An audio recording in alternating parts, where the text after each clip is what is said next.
பாபர் மசூதியில உச்சி வரைக்கும் ஏறி அந்த 3 டோம்கள் நடுவுல நின்று ஆயுதத்தை கொண்டு முதலில் பாபர் மசூதியை தாக்கியவர் என பல்பீர் சிங் அறியப்படுகிறார்.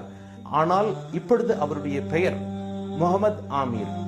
இஸ்லாமை ஏற்றுக்கொண்டார், முஸ்லிமாக வாழ்ந்து வருகிறார். எந்த கையால் பாபர் மசூதியை இடித்தாரோ அதே கையால் சுமார் 90 மசூதிகளை கட்ட உதவி செய்துள்ளார். ஒரு பள்ளிவாசல வெறி பிடிச்சு இடிச்ச இந்த நபரே இஸ்லாத்தை ஏற்றிருக்காரு அப்படின்னா இஸ்லாம் எப்படிப்பட்ட நற்குணங்களை மக்களுக்கு போதிக்குதுன்னு பாருங்க.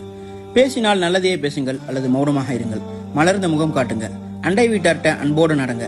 இந்த மாதிரி ஏகப்பட்ட நற்குணங்களை இஸ்லாம் போதிக்குது. இது ஒரு புறம் இருக்க, இன்னைக்கு நம்மள பல பேர் டிசம்பர் 6 அன்னைக்கு மட்டும் கடமைக்கு ஸ்டேட்டஸ் போட்டுட்டு அடுத்த நாளே ராமர் கோவில் கட்ட உதவியா இருந்த பல நடிகர்களோட வீடியோக்களை ஸ்டேட்டஸா வைக்கிறீங்க. அது மட்டும் இல்லாம அவங்கள ரோல் மாடலா நினைச்சு பல பேர் வாழ்ந்துட்டும் இருக்கீங்க.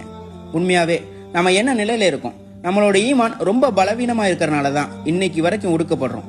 முதல்ல ஒண்ணுக்கும் பயன்படாத இந்த சினிமாக்களை தூக்கி போட்டுட்டு அழகான நற்குணங்களையும் பகுத்தறிவையும் போதிக்கின்ற இஸ்லாமிய மார்க்கம் படி வாழ பழகுங்க.